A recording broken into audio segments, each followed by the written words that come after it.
Hi, I'm Oliver and this is Deep Cuts, a channel dedicated to music for lovers of music. March, man, this has been mad for releases. Look, there are a couple of high profile releases that I haven't talked about in this video because I just cannot keep up with all the high profile releases. The point of the roundup was for me to try and talk about some of those high profile releases, but also some underground stuff you may not have heard of to try and introduce you to some things. And I'm still trying to strike that balance, so as such I'm not talking about The Void's new record or Logic or Preoccupations or Judas Priest. I hadn't had time to put all that in. So, you know, I can probably talk about some of them in the comments section if you want, but there's only 9 or 10 releases that I'm talking about today. And before I do jump into my thoughts on the stuff I did get around to listening to, I just want to shout out Wolfarena's new record, Dawn on Bridge 277. Wolfarena is one of the Bloom Punch artists, so the label that was born out of the Deep Cuts Discord. Had lots of interesting projects come out of there this year already. People like Lever, who released Luridity, which you should go and listen to as well. Dawn on Bridge 277 is a sequel to Dusk on Bridge 277, which was a record I really enjoyed. It's like a flowing, ambient record. It has a real bite to it as well. I really like the sounds that Wolfarena makes, so please go and check that out. I'll put the descriptions in the link below. You can listen to it on streaming services, I think, but you know, if you like the music, support the artist. It means so much, especially to smaller artists and creators, if you support them in that way. So if you like Wolfarena's music, go and bloody pay for it. And let's get into it. Rollo Tomassi, Time Will Die and Love Will Bury It. Sheffield experimental mathcore post-hardcore band Rollo Tomassi's new record, Time Will Die and Love Will Bury It, was released this month. It's the band's 5th record, which I just cannot believe.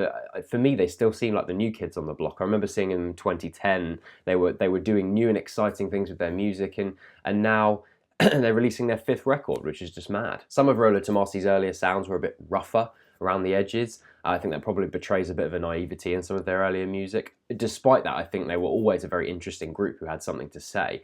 I believe that Eva was about 18 at the time, so the lead singer Eva was 18 about the time of the first record release, which was Hysterics in 2008. So it's not surprising. Some of it felt it was a little bit not too well refined, which is fine. But in 2018, we're looking at an almost entirely different band from that standpoint. You know, their maturity is really shining through now in their music. Even in the earlier days where there was a bit of immaturity in their musical development, I think the biggest thing that I can say about Rollo Tomassi is their music always felt honest. And that's something that, even with their maturity, has still managed to remain intact, which is great, and that's one of the best things about this record, is its honesty. I've enjoyed pretty much everything they've done, even if some of it has been a little bit, you know, rougher, a bit looser, but I've spent 3 or 4 weeks with this record. I can honestly say it's one of my favourite records of the month. I think this album has a lot to say, and the band really do deliver a great record. I was initially sceptical on the first listen because you have the opening track, Towards Dawn, which is this lovely synthy ambient introduction which builds up the record nicely,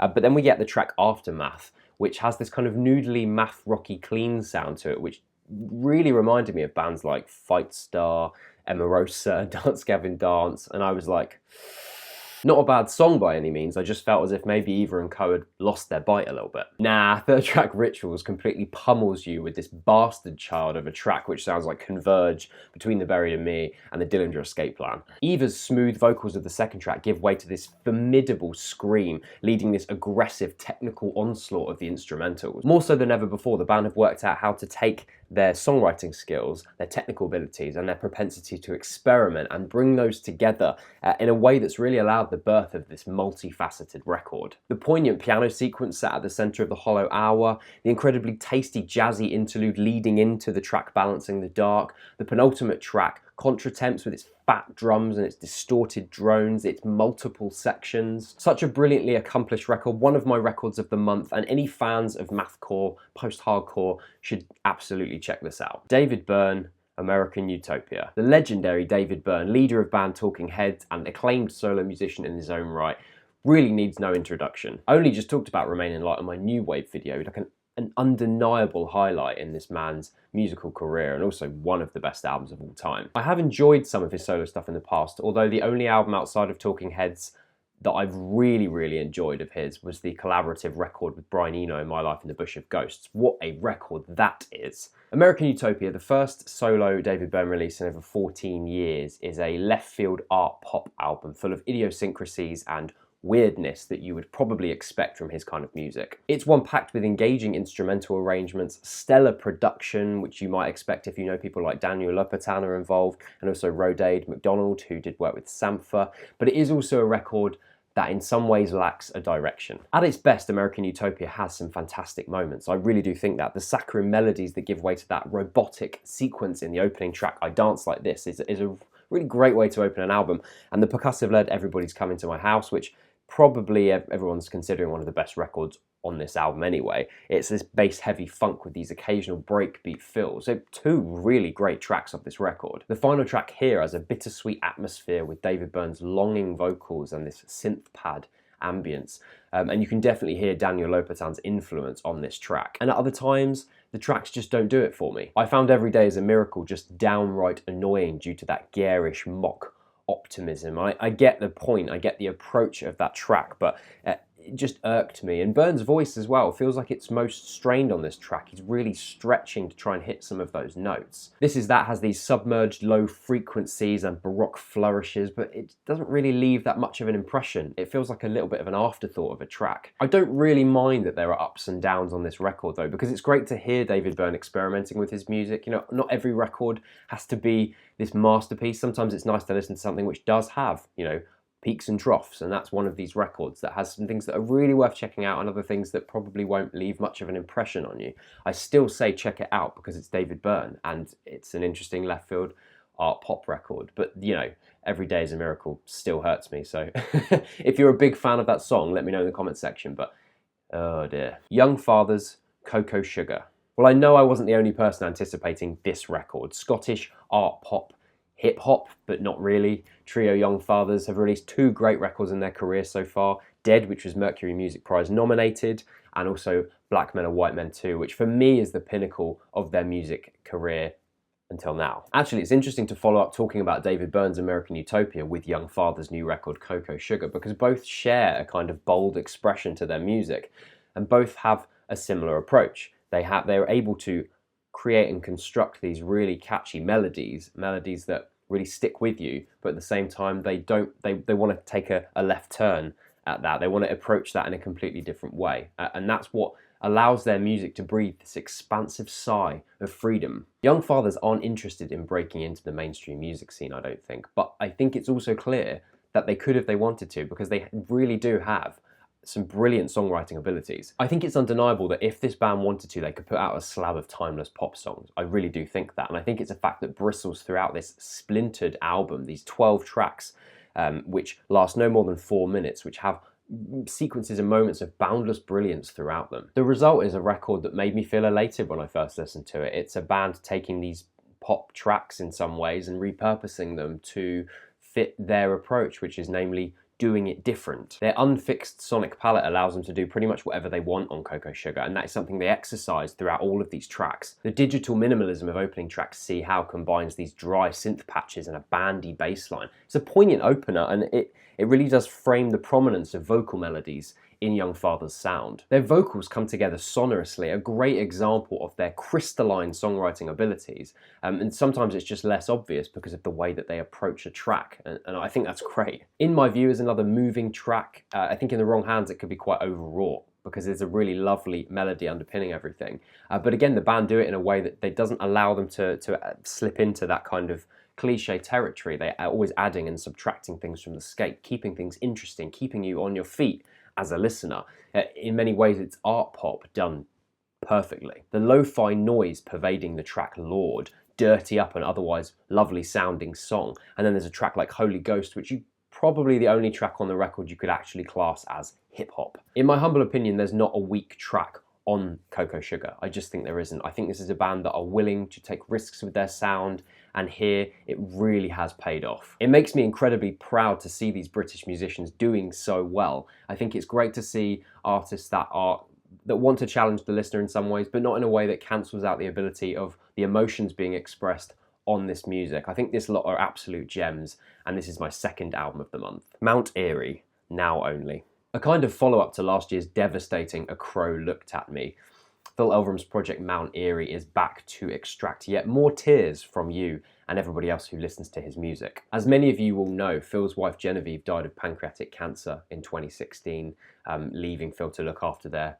young daughter alone. Phil's stark autobiographical music can be at times really difficult. Last year's A Crow Looked at Me I found in moments unbearable, in that harnessing of grief that he's able to do. You really feel sometimes as if you shouldn't be listening to this because it feels so personal. The way he is able to express grief in his music is vivid, and that can be a difficult thing to experience. I actually didn't end up listening to A Crow Looked at Me that much because for me it was too all-encompassing every time we'd listen to it. It's just one of those records which shakes you to the core, and as such you don't want to experience that too many times. It's a lucid kind of emotional experience, and that's not something that I'm willing to put myself through particularly often. Now Only is similar in its resulting effects, but it's slightly more structured than A Crow Looked at Me. In the past, Phil has described A Crow Looked at Me as barely music, and I can see where he's coming from with that, because you have his gentle acoustic guitar and his stream of consciousness singing, speaking, which can feel very bare at times, but it really worked as a way of expressing a particularly fresh kind of grief. A year later, the 6 tracks on Only Now are more traditional songs, I suppose, and they have glimmers and rays of hope throughout them, but they are still hard to listen to sometimes. They're still very much about expressing that core feeling of loss. The moment that hit me most actually was the title track, Only Now. It's this sweet ballad where Phil talks about the fact he gets flied out to a music festival to play his death songs to a bunch of kids on drugs, and ends up sitting backstage with Father John Misty all night talking about songwriting. That kind of detailed lyricism means you can't help but visualize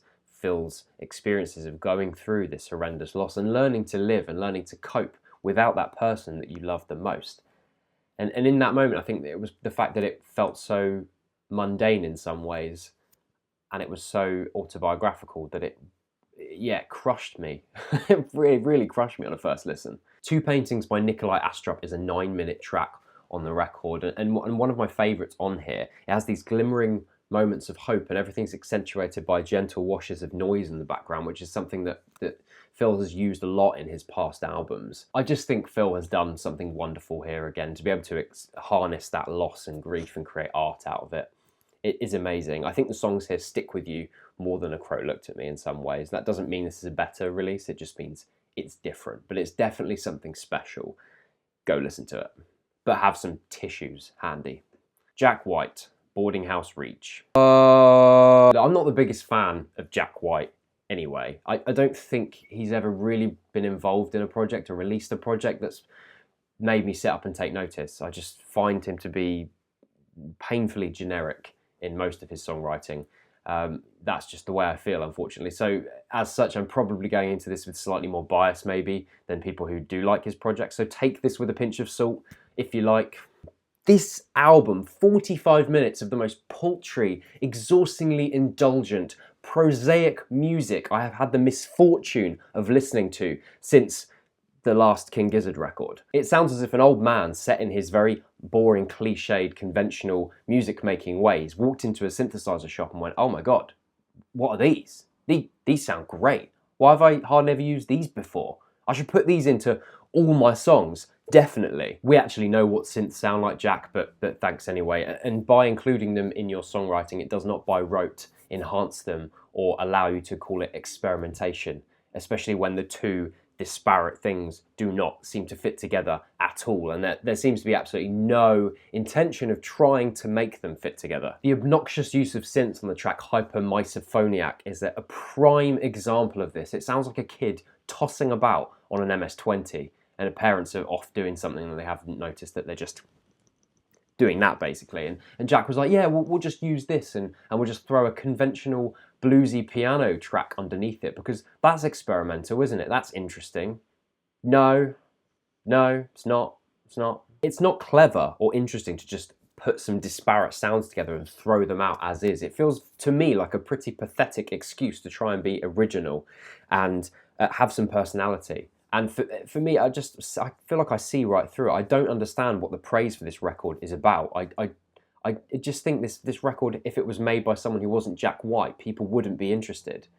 I I just think it's trash. A track like Why Walk a Dog, which is second in the track sequencing, is the most plodding song. How the hell did that end up as your second track in the sequence? I don't know. For all its experimentation, if you want to call it that, which I clearly don't, it also feels a bit dishonest to me. It feels as if this has been manufactured to be his experimental record. And that, again, that might be part of my prejudice about Jack White, to be honest. I just feel everything he does is very mainstream. It doesn't mean mainstream can be a bad thing, because I'm not one of those people that demonizes that word or tries not to demonize that word. I just feel like it feels to me as if this record is getting praise because it's Jack White, not because the songwriting is doing anything interesting. I listened to this album 5 or 6 times, and believe me, I wanted to hang myself. And I don't remember any of the flipping tracks.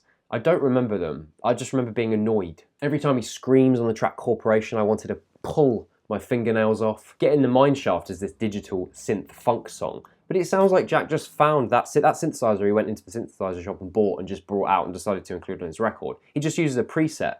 It just feels so just not crafted. It just feels like it's just been chucked out. Oh yeah, that's good. It's a synthesizer. Yeah, well, just include it. That'd be great.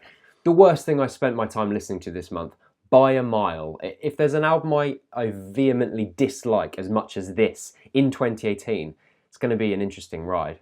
Cabbage, Nihilistic Glamour Shots. So I talked about Shame a couple of months back, a promising guitar band with a post-punk, very British vibe to them, but I felt as if their record didn't quite succeed in its execution. If you liked Shame but you wanted something more barbed, more caustic, Greater Manchester band Cabbage's debut record, Nihilistic Glamour Shots, has got you covered. I love this cover art because you look at it and you think it would be doom metal or something, and then you see that the band is called Cabbage. Cabbage's music feels like the perfect kind of music to be belted out at rallies or in sweaty basement venues. The best tracks on this record are the ones that smoulder with an infectious, frenetic energy, marrying frazzled, distorted guitar with furious chanted vocals. The prime example of that is the outro for the track Postmodernist Caligula. Holy moly. A track with a disgusting riff in this razor semi-tonal phrase. And you have co-frontmen Joe Martin and Lee Broadbent flopping all over the track in this rebellious, devil-may-care punk sort of way. This track must go off live. Arms of Pleonexia is a great example of the band's determination to create something pretty despicable, to be honest. You have the fuzzed, maxed out bass line, vocals which brush the venom of John Lydon at times. You have the screeching feedback, yet an incredibly catchy chorus that sits at the centre of the track. The guitars on Obligatory Castration create a wall of scuzz, and the drums on Reptile State Funeral have been digitally treated so they sound just as damaged as those guitar tones. There are moments where the band pulls back from that slightly. Tracks like Disinfect Us and Exhibit A indulge a slightly more reserved tone, but there's still always an element of unease pervading these tracks. A very well judged record full of great tracks. It's fiery, it's intense, it's a lot of fun. I would really recommend you checking this band out, and if you ever get a chance to see them live, I've heard that they put on a really good live show and I really want to see these tracks live myself, so good stuff. Biosphere, the Hilvarenbeek recordings. Ambient musician Gear Jensen's Biosphere project is one that you'll probably be aware of if you've been watching the channel for a little while. His record Substrata I included in my Deep Cuts Essentials series, just an absolute masterpiece, wonderfully rich ambient record which you should absolutely check out if you've never listened to it before. Jensen has a real talent for sculpting worlds out of his music. Substrata, for example, is an Arctic wasteland which has beauty and wonder, but also this definite danger throughout. You have 2011's End Plants, which takes on the themes of nuclear energy. For this release, the Hilvarenbeek recordings, however, the world of his music imbues a pastoral warmth, a gentle coalescing of textures and melodies, and field recordings from a Dutch farm in Hilvarenbeek. Never have I wanted to sit and stare at the cover art of a record whilst listening to that record as much as this. I mean, that pastoral landscape completely embodies the soundscape, the world that Jensen creates throughout the whole of this record. This release first reared its head in 2016 as a 4-track release, and since then he's decided to remaster it and expand it and release it out in 2018 as a more fully realised project, I suppose. I found the 8 tracks on here to be an absolute joy. It's the first ambient record of 2018 that has really made an impression on me. And again, it displays that wonderful ability Jensen has of creating a world with his music, especially when it comes to the field recording aspect of this album. The opening track captures the sound of an overhead helicopter, the whipping of the wind, a Dutch farmer calling out to his flock, the mooing of cows. All the while, this mellifluous synth line gently worms its way into the track and takes over. Those lovely synth pad tones are there on a track like Audax, offering up the kind of oral bliss that only synth pads covered in reverb seem to be able to do. Even a more caustic track like De Dawn Boom still evokes that pastoral setting. It has this percussive loop that sounds like farm machinery or something, and you could just about hear the sound of people working in the background. It's barely audible, but it's there in the mix. Another great example of Biosphere's world sculpting, and a really cool place to start if you've never really listened to ambient music, you've never really listened to field recording before, and to see those two things converge is great. So let me know your thoughts on this record, and please check it out if you haven't thought about doing that yet. Czarface and MF Doom. Czarface meets Metal Face. Do you have a nostalgia for 90s hip-hop and comic book references? Because if you do, I have a feeling you'll like this record. Legendary MC and producer MF Doom, real name Daniel DeMille, is back with a collaborative record with Czarface, which is a hip-hop project comprising of Inspector Deck from Wu-Tang, 7L, and Esoteric. If you've followed Doom's work to date, you'll know that he is more often than not collaborating with other artists. We have records like Mad Villainy with Madlib, Neruvian Doom with Bishop Nehru, The Mouse and the Mask with Danger Mouse. So he is really used to collaborating with other artists. This collaboration with Czarface kind of feels like a match made in heaven. You have that real 90s boom bap hip hop, which boom bap basically means a real prominence of punchy bass and snare grooves, which was common in the East Coast hip hop scene of the 90s. And we have that fixation with retro comic book aesthetics, which something that obviously Czarface has had since the first record, and it really fits well with Doom's supervillain persona. There's no getting away from the fact that this record is anachronistic. Czarface meets Metal Face could be a lost record from the 90s in some ways, with its goofy skits, moments where its aggression feels kind of tongue-in-cheek, like on the track MF for example. But I can't say that I didn't have fun with this. Across the 16 tracks, this collaborative record keeps things engaging and entertaining. Early standout tracks like Captain Crunch and Meddle with Metal are great, and I love the collaborative feeling. I love that feeling of collab records with Inspector Deck, Esoteric, and Doom trading verses throughout these songs. On Captain Crunch, Esoteric's verse pretty much sums up that fusion in the lyricism of nerdy comic book references and a love for music. A group text with Steely Dan, Groot, fucking Baby Groot, the ghost of Dave Brubeck, Alex Trebek, and Boba Fett. Phantoms is a definite highlight for me, with a surprise guest verse from Open Mike Eagle, who's a really interesting hip-hop artist you should definitely check out if you haven't heard before. And he continues that comic culture theme, but brings it into the contemporary by referencing Death Note, which is a popular manga. I don't think this record's going to change anyone's life, but it's a jovial, fun record that I enjoyed spending some time with this month, and I probably will return to from time to time. Splashgirl, Sixth Sense. I'm back talking about another Hubro record again. Basically, if you're new to the channel, I talk about the Norwegian label Hubro quite a lot, namely because, in my eyes, it's one of the leaders in jazz, ambient, and improvised music. There's just so many gems in their back catalogue, and it's the reason I constantly talk about releases on the roundups, because I want you guys to be exposed to some of this music, because I think it's brilliant. So this month's Hubro release I've been getting crazy about is an album called Sixth Sense, which is, funnily enough, the 6th album by the group Splashgirl. I absolutely loved their last record, Hibernation, and Sixth Sense I think is just as good. The band continued to use their multifaceted talents to build tracks which ebb and flow, that throw curveballs at you and surprise you as you're listening to them, and tracks that seep into your subconscious, and you'll find yourself returning to them quite often. In trying to describe the sound of this band, I will inevitably fail, because they are very difficult to categorize. You can hear that there are improvised and jazz themes in their music. You can hear the ambient and electronic influences in a couple of tracks. It even feels like there might be some industrial undertones on there as well. But even that's oversimplifying things. I really love you guys to check this record out for yourselves, because it defies categorization in many ways. Piano, melodic percussion, double bass, analog synthesizers are all sounds which are used as part of Splashgirl's sonic palette. And I love the way they can create often very melodic passages, but they're improvisational techniques mean that often you will not return to those sounds again, and as a result you want to return to them. I think the way they improvise with the synthesizer sounds, the double bass, I just love the different timbres and the different sounds that are being pushed together in their music. Those of you who haven't really ever listened to much improvised music before might find it quite a strange experience, but there's something wonderful about listening to it because it feels as if the tracks are developing as you listen to them. It feels like it's an organic, breathing entity that you're experiencing rather than something that's quite rigidly manufactured. A track like Broken keeps things relatively minimal with a wandering piano and double bass line, and the colour is just applied gently by the percussion. The title track, however, approaches something of a digital cacophony with the organic instruments fighting against the thrum and power of the digital clicks. And a track like Tile Caldera is probably what the most beautiful thing you'll listen to all month. I think Splashgirl have done it again. They've created a very engaging improv, jazz, ambient, electronic record, and I would love you all to check it out because it might not be something that's on your radar this month, which is why I've included it. So yeah, please check it out and let me know your thoughts if you do. So that was the March 2018 album review roundup. Thank you for watching. There was lots of interesting records this month to talk about, so I'm sure you'll have lots to say in the comments section as usual. On the Deep Cuts Discord, we will be listening to Young Father's Cocoa Sugar on Tuesday at 10 o'clock BST, one of my albums of the month. It's quite short, 36 minutes long, so I hope some of you will come and join us to discuss that as we listen to it. And I'll see you next week for a conversation about noise music. See you then.